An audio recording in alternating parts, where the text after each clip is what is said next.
Hi everyone, I'm Ken from Crypto Trading KS. Let's run the numbers.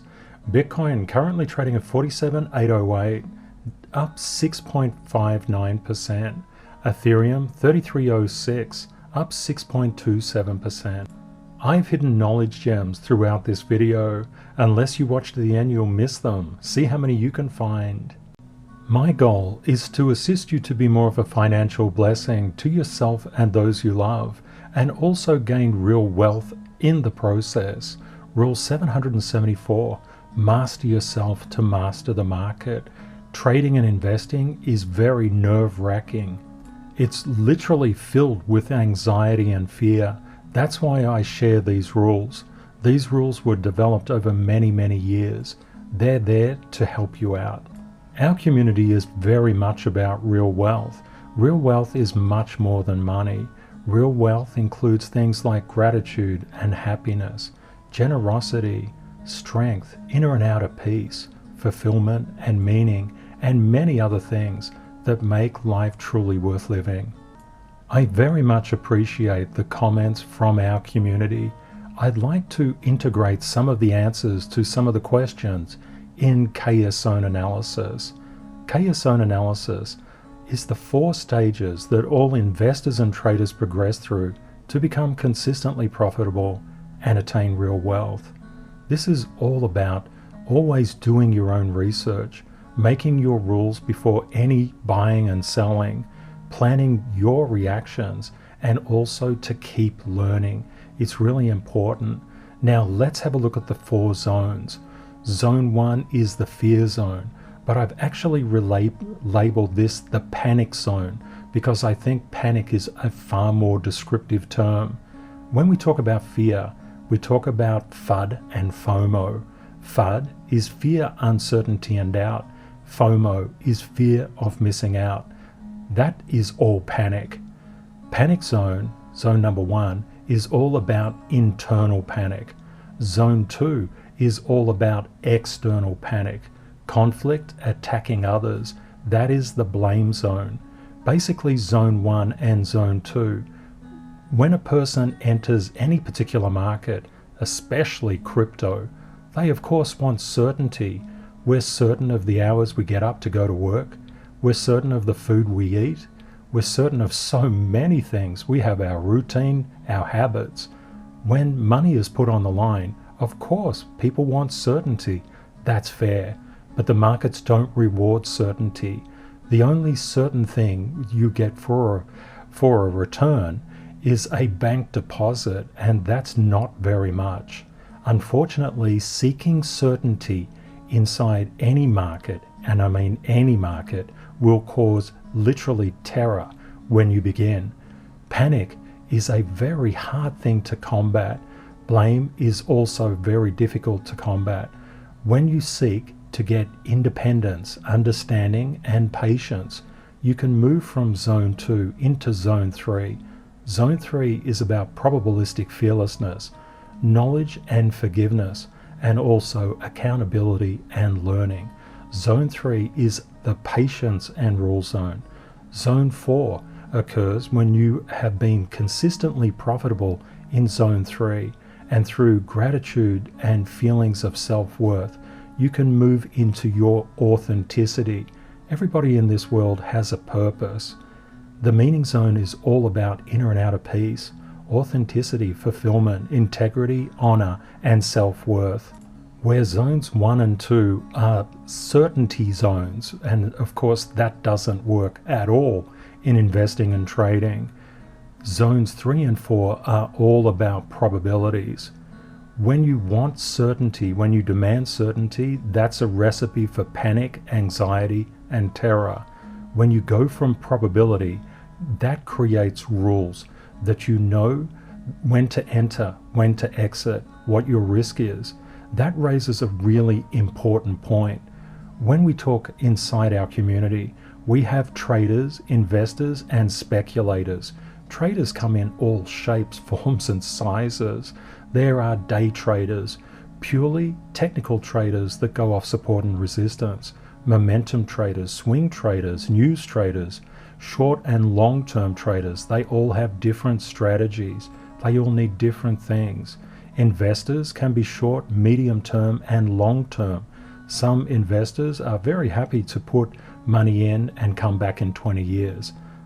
And we also have speculators or gamblers.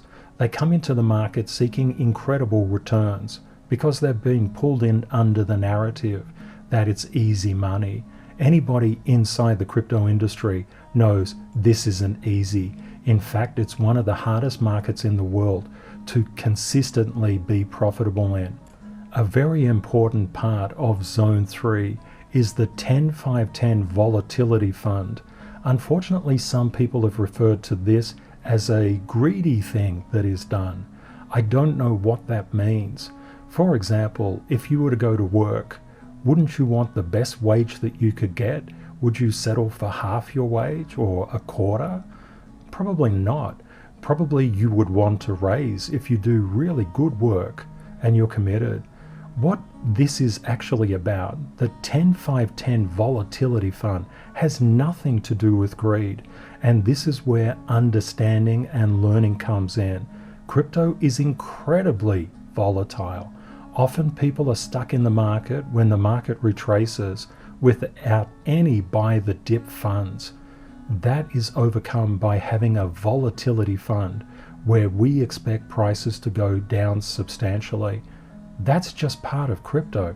Crypto goes up and down crazy amounts, and you can take advantage of that volatility. That's all about Zone 3. Because we have so many different traders and investors and speculators inside our community, it's always really critical to do your own research. Know your risks, know your entry and your exit. Plan your reactions if things go well, and plan your reactions if things go badly, and always keep on learning and being kind to yourself. That's really, really important. Just a little bit more on Zone 1 and Zone 2 and Zone 3 and Zone 4. Many people, when they're living with basically terror, they're not quite sure when to buy and when to sell. It is really difficult in crypto. It's totally understandable that people would feel that way when they're new. It takes a long time to burn those anxiety nerves out of your body. Zone 1 and Zone 2 behavior tends to be like a light switch. It's all the full in or full off, all in or all out. Really, Zone 3 and Zone 4 is like a dimmer.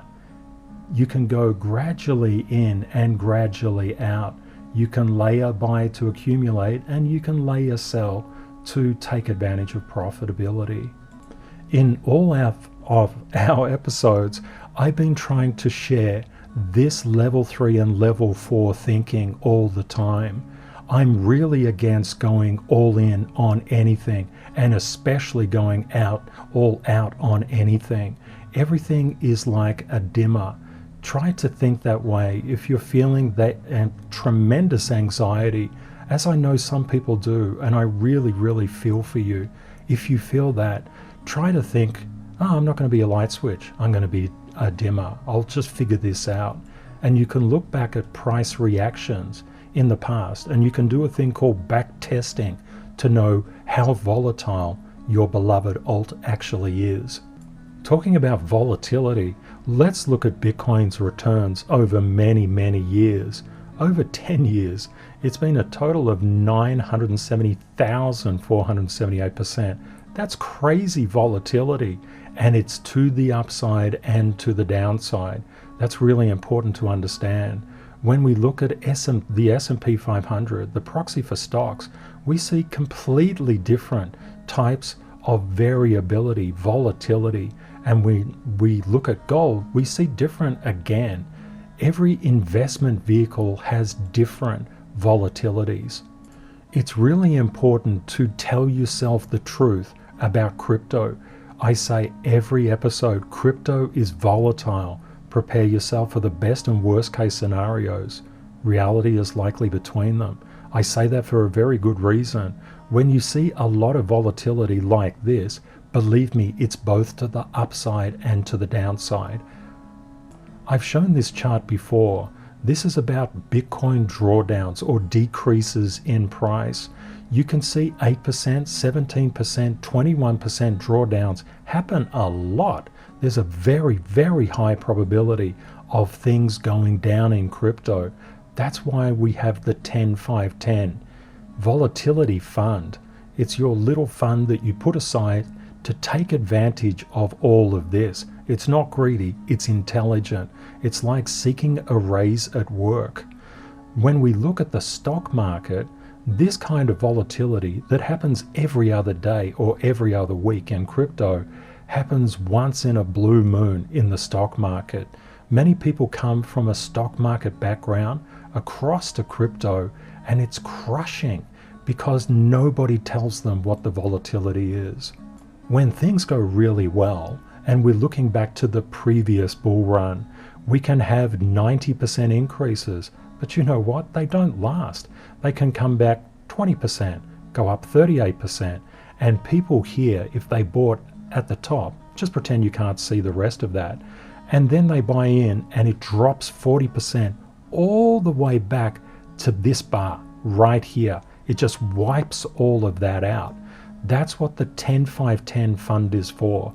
A lot of people have asked, how do I deploy the 10-5-10 fund? You layer. You look at how price is moving. It's really important to gain the skills of looking back and seeing what price is actually doing. Then we can see the price can go up dramatically and then fall dramatically, go up dramatically, fall, up, down, up, down. We can expect 50%, 40%, 30%, 20%, 10% drops with regularity. It's important to think like that. And we can also expect the positive side, that there are some very great gains to make and you can accumulate on the way up. If you're using crypto as a trader, not an investor, and the strategies are all different, you can, if you like, scale out of certain runs when you think that it's getting overheated, or you can do major trend lines. There's so many different ways. If you're an investor, you would be looking to deploy the 10-5-10 fund. And believe me, this doesn't happen overnight. You can wait 1 month, 2 months for certain things to happen. It's literally just about when you're going to give up that it actually does it. The markets do not reward certainty. They're incredibly uncertain. Now, this is the positive side of the 10-5-10 fund. What about the negative side? There's a lot of volatility going through the markets at the moment. I just did a bit of an exercise, a thought exercise. Say we were here, and I mentioned this quite a few episodes ago. Sometimes people miss these kind of things that I put in, but everything is important that I put in for you. I literally spent hours and hours and hours and hours preparing this information so you get the most quality possible. Have a look at this. Say it was here and then it goes up. You would say, oh, I'm missing out. But it doesn't get above this line. You note that line. It doesn't get above. It doesn't repair. It doesn't keep going. It instead gets rejected. It breaks the bottom of this one support. What's going to happen? In all probability, it's going to go down. And this is what happened in the March 2020 crash. I am not saying that there is going to be a crash. I am saying that there's a lot of news on the horizon that's not too good, but it's always the case. You have to prepare yourself for the best and worst case scenarios. Reality will likely be between them. I will never tell you when to buy and when to sell, because I don't know if you're a trader, if you're an investor, a speculator. I don't know what the money means to you. Are you trying to pay the rent or the mortgage with it, or the grocery bills with it? In crypto, that can be very dangerous to do. Now have a look here. What we saw was a sell-off, but then a recovery, and then it didn't make it it actually collapsed below that support. That's the signal for us that there's a problem, and it comes down. As soon as break in support occurs, that's a problem. And note, this break in support that was a real problem.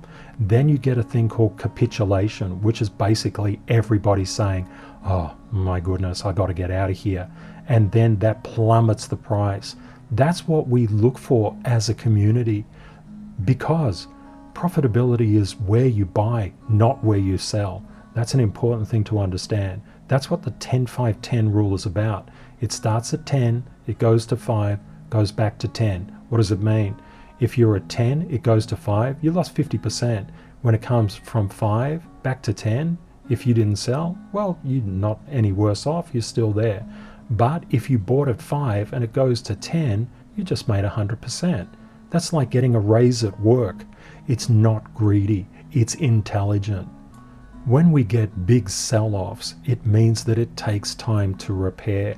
Back in March 2020, this period of time was 19 days. This period, 56 days. But you can see even this decrease of 57 from that point, not that point, that point, because that's when we started talking about things. I thought that was the most reasonable thing, because we may come up and hit this resistance and get rejected. If we get rejected, we need to be prepared for that. I'm always trying to prepare you. I know it's really difficult to hear these things. Like, why isn't it sunny all the time? Why doesn't the price just go up?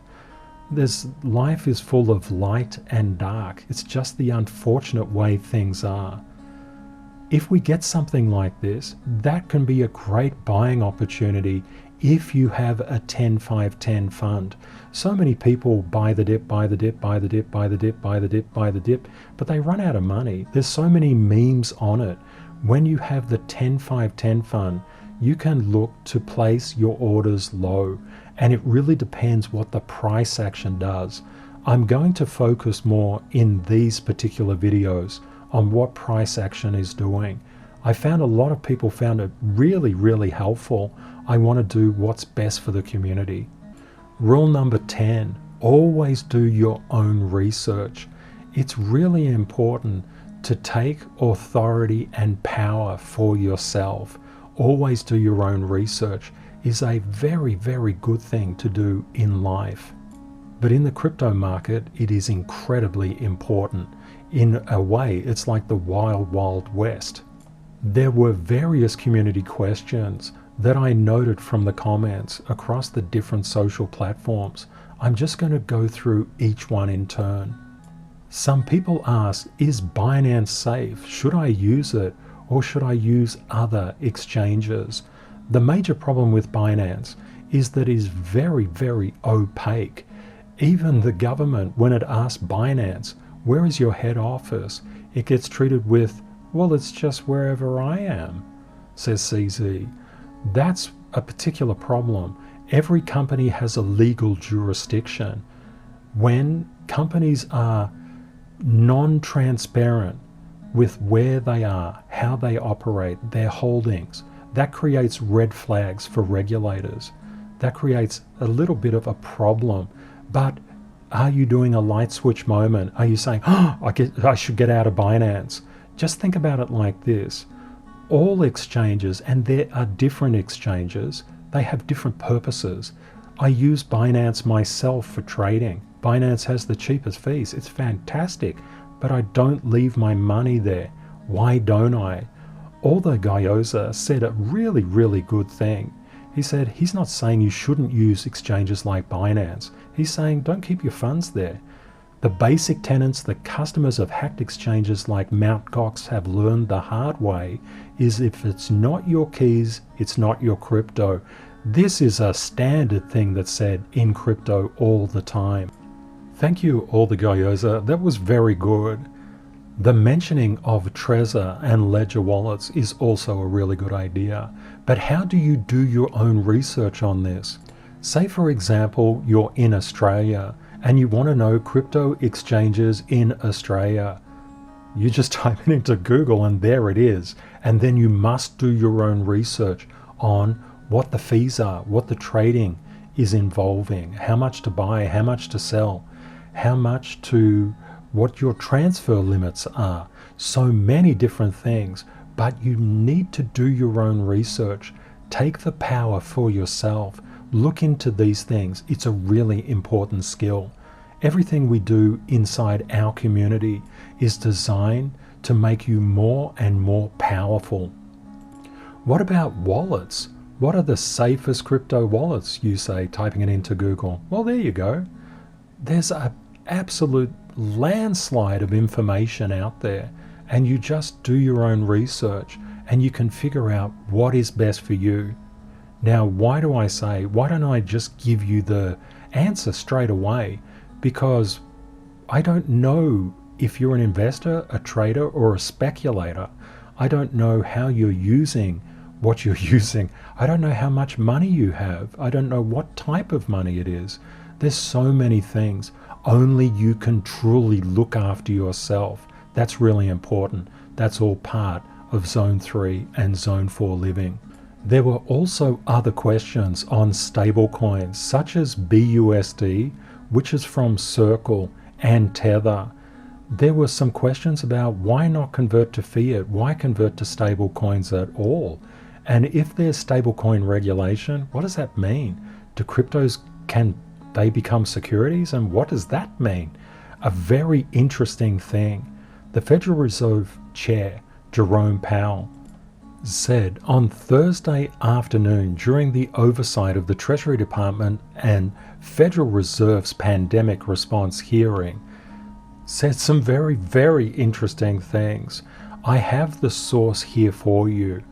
You note that I very rarely read news articles. If I do, it's only to get a general picture before digging in deeper. This is all part of doing your own research. I always go to the source. Basically, what happened in this particular exchange, there was a senator and he said to the Federal Reserve Chair, "Do you intend to ban crypto?"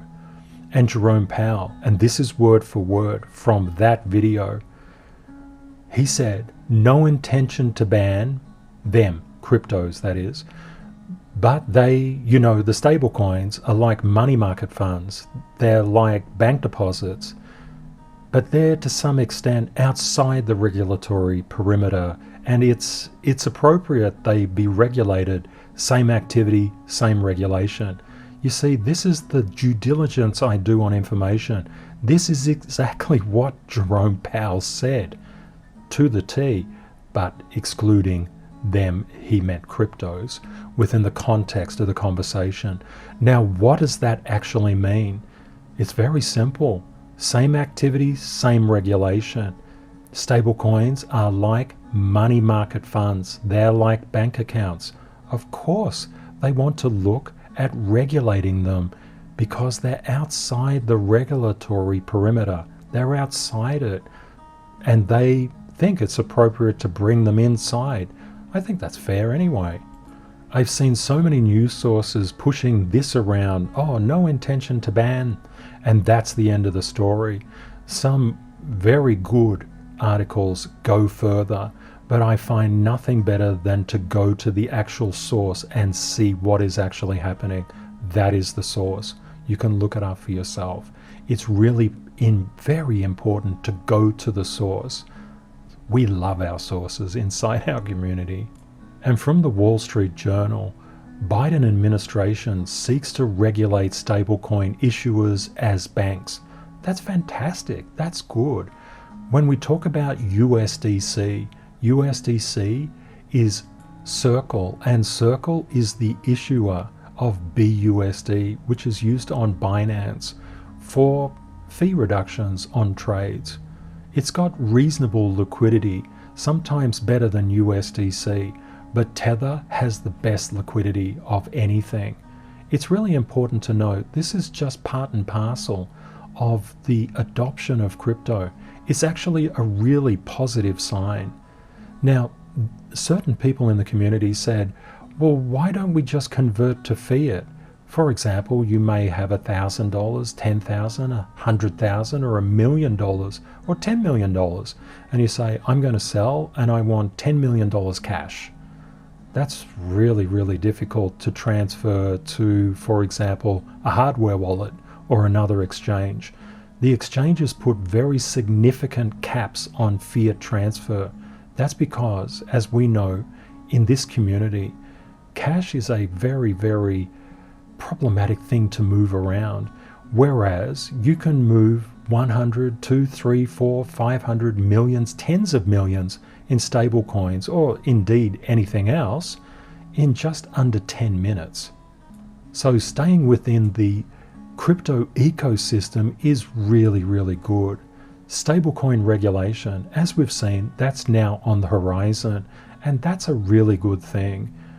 We will see the market adjusting to these kinds of issues. Now, cryptos as securities, I'll come back to that a little bit later because we're going to talk about XRP. Just one thing before we go. If Tether ever gets in trouble, I'll show you how to fix that. I'll show you how to do the research. What you do, you go to bybit.com, you go and type USDT into this search area. You'll come up with this. These are the futures. Now what's important here is the amount of open interest. If it's 100 million or around there, it's irrelevant. If you go across to the futures and you see low amounts of open interest, again, it's irrelevant. Now why do I say it's irrelevant? If we go across to CoinMarketCap, so coinmarketcap.com, and we look at the value of Tether, it's the number 3 crypto by market cap, 68.5 billion. Now think of Tether like a bank, like the Federal Reserve Chairman said. If Tether is like a bank and there's a bank run, what happens here? Do people say, what does the smart money do? What do the institutions do?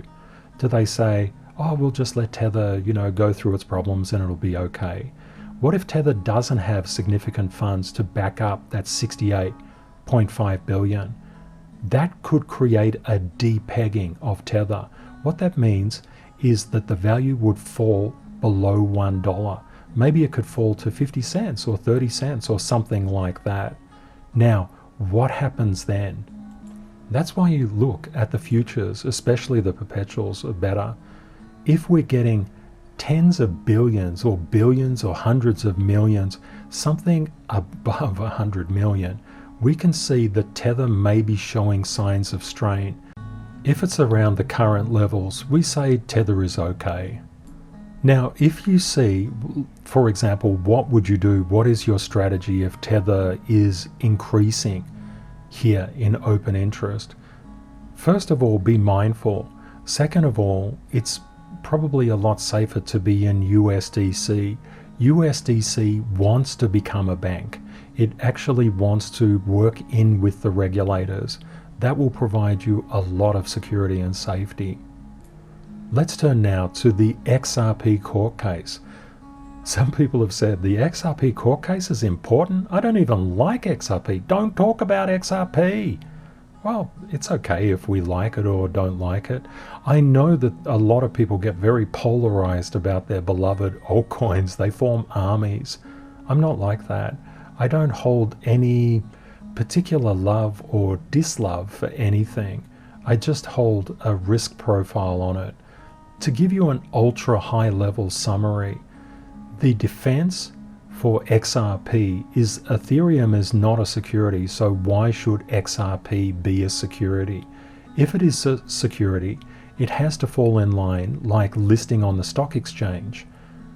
Now, XRP is saying, well, we're just like Ethereum, so we should have the same protection. Don't forget, this is an ultra, very high level summary of an incredibly complex legal thing. If if XRP is found to be a security, that could knock back on Ethereum, and then they could go after Ethereum. Now, we don't panic or anything at the moment. We just are aware of that. If this occurs, and the good thing about these particular cryptos, they're very well financially backed. They don't run on a shoestring budget. The thing is that any particular crypto, especially the top cryptos, could afford to take a little bit of time out to apply for security registration and be registered as securities. However, a lot of the lower cap alts may not, and they could be rejected by the regulators in specific countries because there could be nothing more than a sham. And that's why regulators do get involved. We have, well, I'll show you. We have how many? 12,192 cryptos in the crypto market. Of course there is a percentage of them that are shams. You only have to look through comments on YouTube channels to see how many scammers there are. I've actually seen particular YouTube channels where literally every single comment is a scammer's comment. It's horrible. We do all we can, the moderators and myself, to get rid of scammers. We're not a scammer-friendly zone. As soon as we see a scammer, that scammer is gone. The other thing to realize, these things take a bit of time to play out. There were some questions about patience or FOMO. Should I just get back in? Or should I be patient? Or what should I do? Flamingo Crypto had a fantastic thing to say, and Flamingo has been around crypto for quite a while.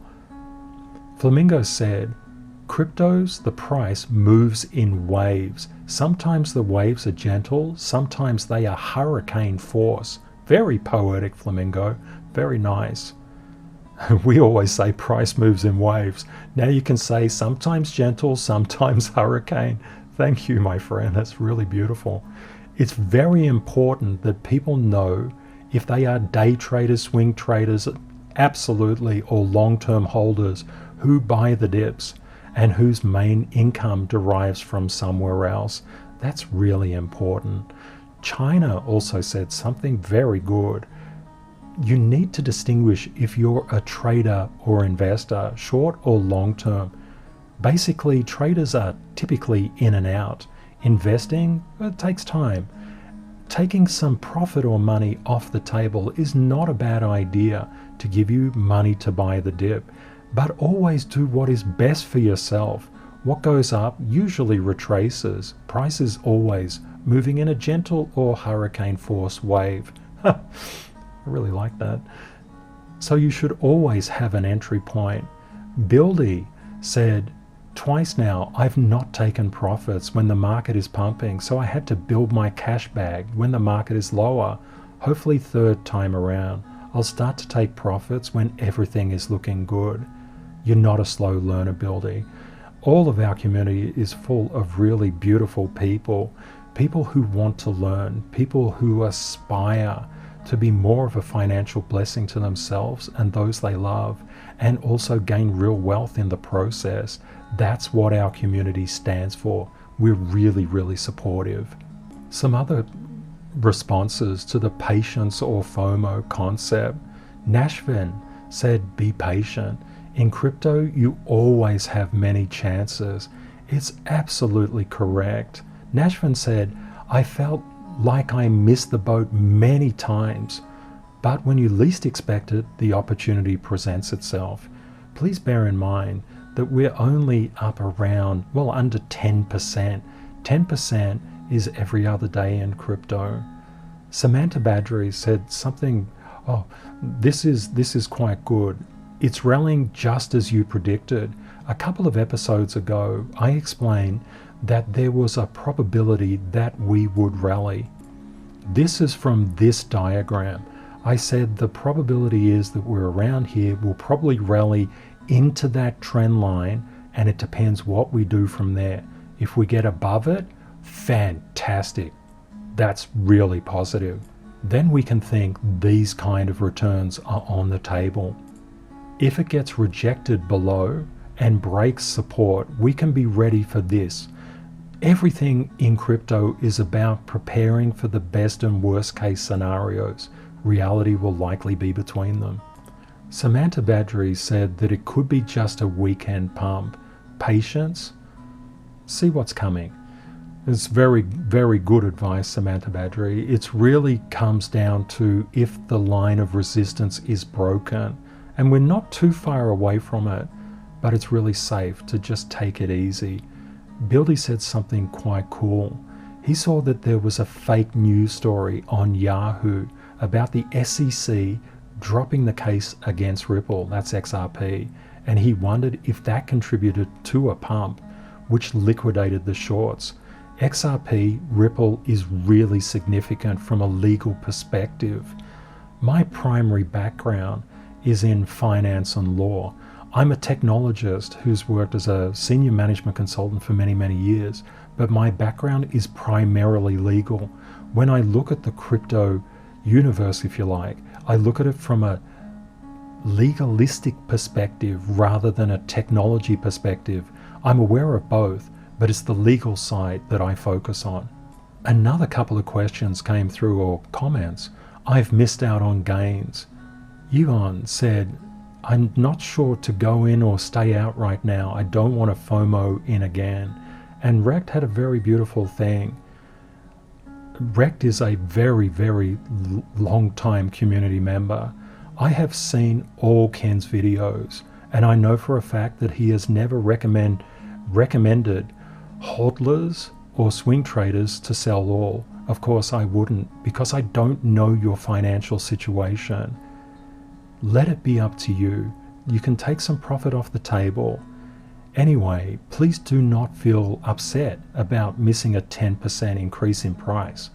You're still early, and those 10% are nothing in the long run. Absolutely true.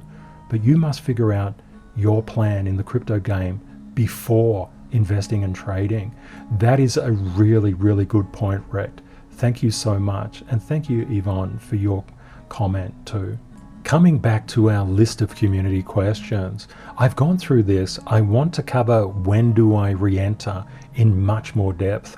I've taken a lot of time today to create content for you that is really, really going to help you out. Instead of going very high level, I'm going to get much more detailed and give you support resistance levels on the major cryptos. I think it's going to help you out tremendously. Always the choice must be yours as to when you're trading or investing or speculating and what the risk is and so many things. This is not a cop-out by me. Realistically, what it is I want you to be safe. I want you to learn how to actually interpret the markets. Many other channels just say buy here, sell here. I don't think they really help anyone. I think what really helps people is an understanding of what they're doing. As a former lecturer in first and second year stats, I always did my very best to teach my students how to understand mathematics, not just to pass exam questions. That's not what it's about. Let's get into our key chart. This is the Bitcoin and Ethereum market capitalization chart. You get this by doing crypto cap and 2 dots total minus crypto cap total 3. I've also put the moving average for the 50, 100 and 200. Now why have I done that? Many people talk about the 50, 100 and 200 moving averages. I prefer to use EMAs, exponential moving averages, but a lot of people look at moving averages. So I just want to make it easier for you. Now, what are we seeing here? Right now, the entire market is under resistance. This is a major structural resistance level at line 2. Price must get above line 2 and be trading in clean air at line 1. If it doesn't, it could get rejected back and resume back. What could happen? If it doesn't get above, turning back to March 2020, if it doesn't get above resistance, it could fall below. It doesn't necessarily mean it's going to crash, but we've got to be really risk averse with crypto. That doesn't mean we panic. That just means we have rules. We know what we're doing. We say, if this happens, I'm going to do this, and we're very clear up front. If we look at Bitcoin and Ethereum's market capitalization, so far it's about 14.5% away from the line of positive momentum. When that momentum kicks in, the probability, no certainty, but the probability is, it has actually cleared this massive resistance. Now, why probabilities? What happens typically is that people guard this line. The bears want to push the price down. The bulls want to push the price up. The winning party gathers momentum to push through or to push down. We always have to be aware of the best and worst case scenarios. What happened here? There were a lot of shorts guarding this line number 3 on the Ethereum and Bitcoin charts.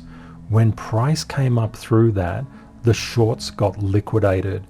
When a short gets liquidated, they have to buy. If lots and lots of shorts get liquidated, lots and lots of people have to buy, and that creates these upward price spikes.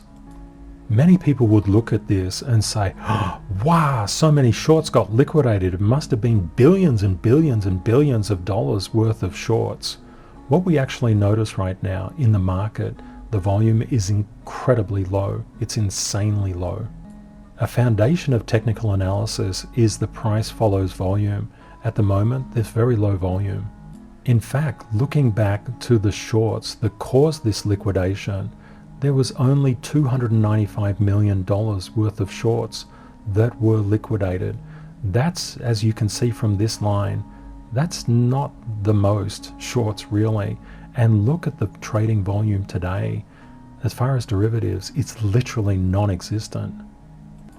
Just a little gem here that can help you out. You notice these big spikes. You can notice the big spike down here, the red. That's the shorts getting liquidated, nearly $1 billion worth.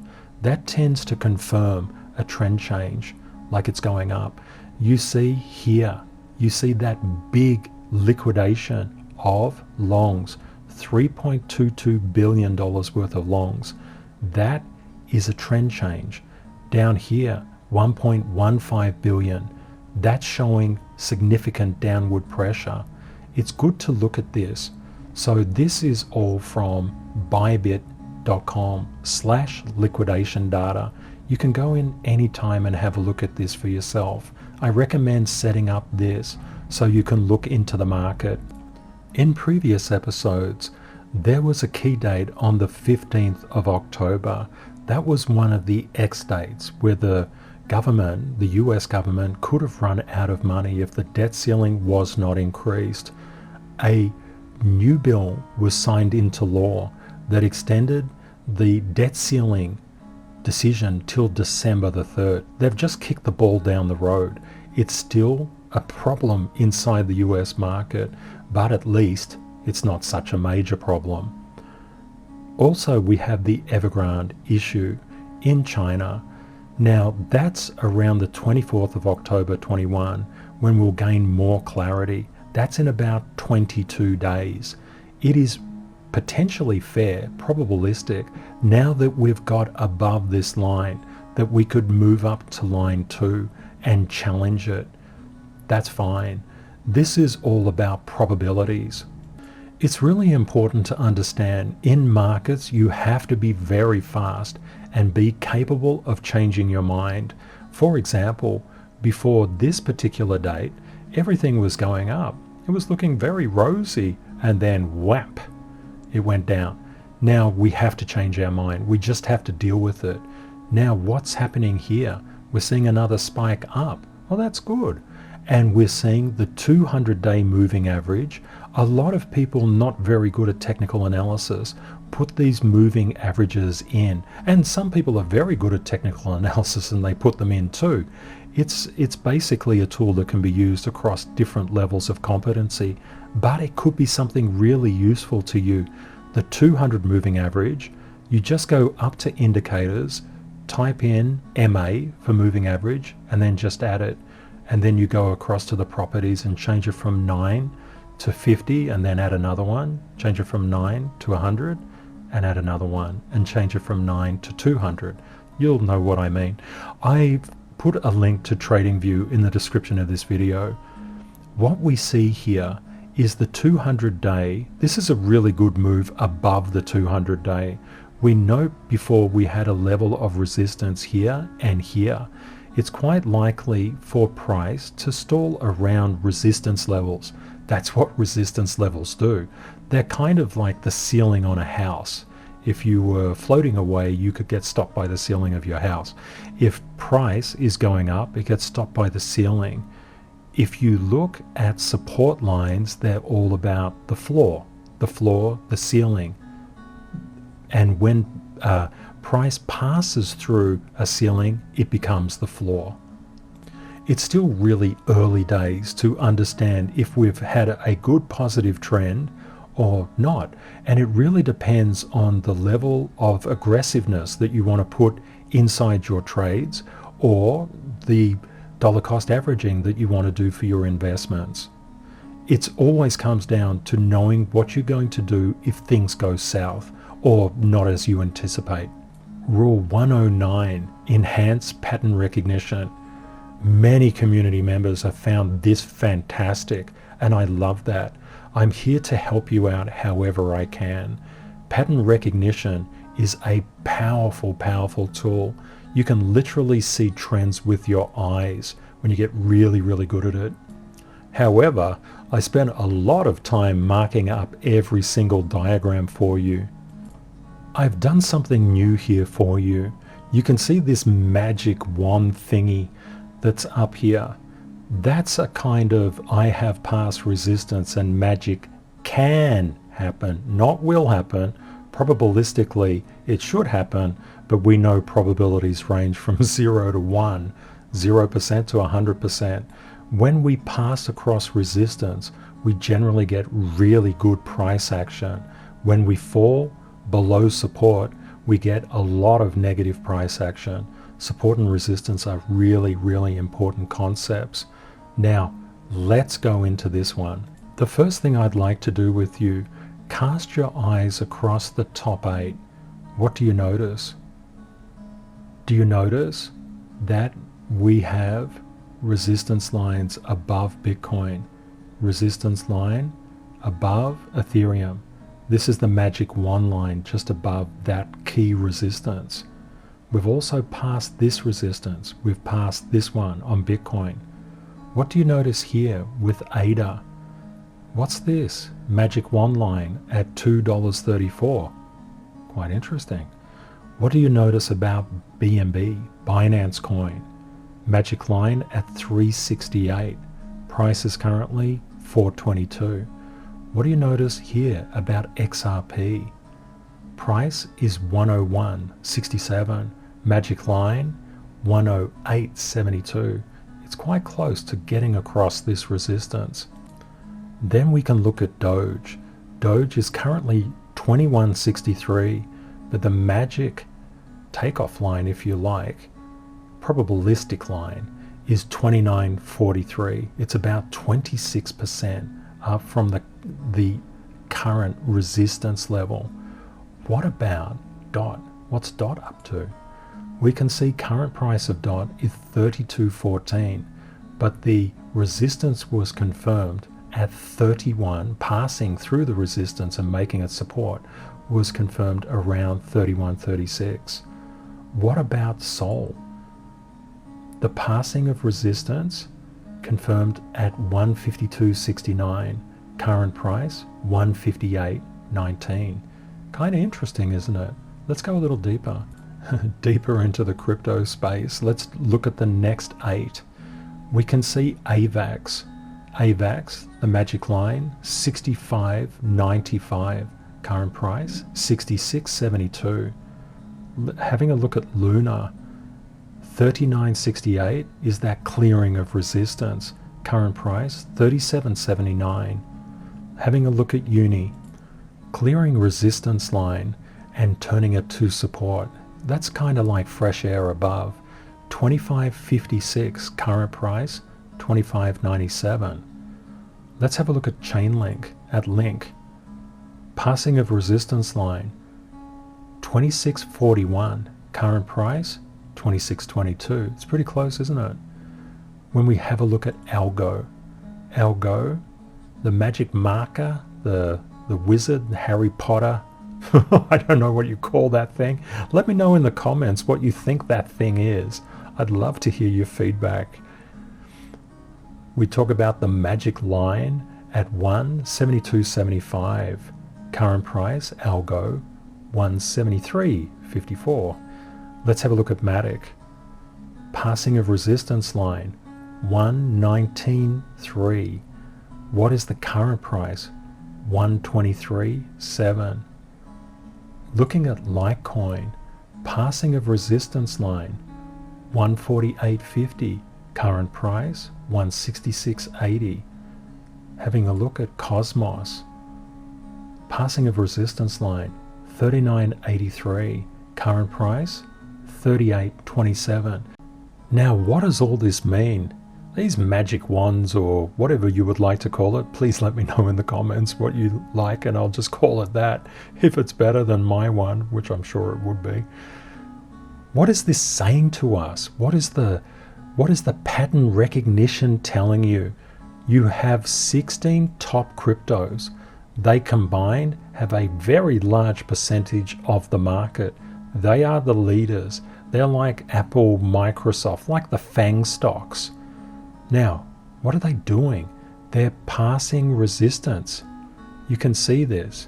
They're passing resistance. They're getting over resistance. Does this mean that they'll shoot straight up? Well, they could. But does it mean that they could wobble around? Yeah, probably more likely. But wobble around in what direction? Do you think up or do you think down? Please let me know in the comments.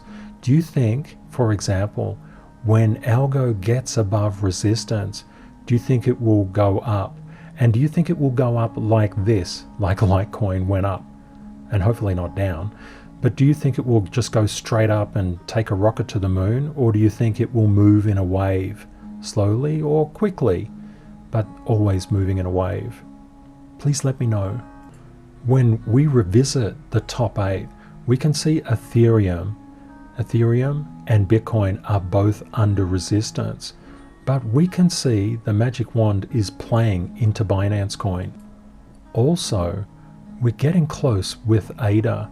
We're getting close with XRP. This is really, really interesting stuff. We've actually exceeded it with DOT, and we've exceeded it with Sol. DOGE is weak. You can see a long way to go. For example, Bitcoin has approximately, let's have a look at that price, has approximately 7% to go. Ethereum has around 18 to 19% to go. But if you have a look, I'll just pull this down here. If you have a look at DOGE, it's got about 29.58% to go. You can see this is really interesting. You remember when I was recording the second last video to this, I mentioned that Binance Coin was starting to come up, and I said I was going into Sol because it actually exceeded this line. It was in a cradle, it bypassed the resistance, it was looking fairly good. These are the things that you look at from a technical perspective. Now, of course, I'm not saying that you should go into Sol or any particular thing. It really is up to you. Always do your own research. Always figure out what is best for you. That's what it's all about. What you really want to do is you want to focus on pattern recognition. I've just done a little exercise. You see this particular support line that I've drawn up through these points. I cloned it over to this point. I cloned it to here. I cloned it to here. I cloned it to here, to here, to here, and I went back. Now what happens typically? It's the same line. That is the length of that line. With the previous hill, you can see it was shorter. So this is showing us a degree of strength. You can see this particular line, it went up and then it came down. Price is always moving in a wave anyway. You saw this line here, price came up further. This line consolidated but was light. This line is literally at the peak. So this wave is very weak compared to this wave. This is all about pattern recognition for you. Here we look at this one. It went up a little bit, sort of scooted out to the other side and went up, bit different. You can see the power of this move we've not seen previously. But the thing is to recognize there's not much volume in the market. Okay, let's zoom in here. So Bitcoin is currently 47,601. The key lines that we're looking at are the 50,000 psychological level. And if we pass through all the resistance levels and get to 52,658, all of that resistance, all of those people trying to sell the market down will have been probabilistically taken out of the market. That doesn't mean some other event couldn't come in and derail us. They always can occur from time to time. But if you have a strategy when you go in for exit, for things that don't go right, then you can sleep well at night. That's the key. So what are we looking at here? So price is currently about 7.63% away from crossing over that line, that resistance line at 51,333. We can see the price came up to 48,553, pretty much that resistance line that we drew, and then just popped back. It's probably going to get supported at 46,984. This upward support line acts as support. That's its whole focus. Let's see what happens. But it wouldn't be unreasonable to think that we could get some positive momentum throughout the weekend. We always have to think, well, what if we don't get positive momentum? What if I get in and it drops? That's why layer buying is quite a good idea if you want to get in, and of course, that's always your choice. Let's have a look at Ethereum. Ethereum, we can see this upward support angle. Current price is at 32.78. We've got quite a bit of resistance playing at the 33.19 mark, and it's literally hit that resistance and come back. We've got support at 31.97. We're about 19% away from the first major line where things are going to get good if we get above it. That's at 39.01. The very good line for us to get to is 39.82. And we've got support below at 31.97, 30.50, 29.40 and 27.96. Please let me know in the comments what your feeling about the market is. Do you think that all of these top cryptos getting close to passing their resistances as a whole is a good thing? Or do you think we're heading downwards?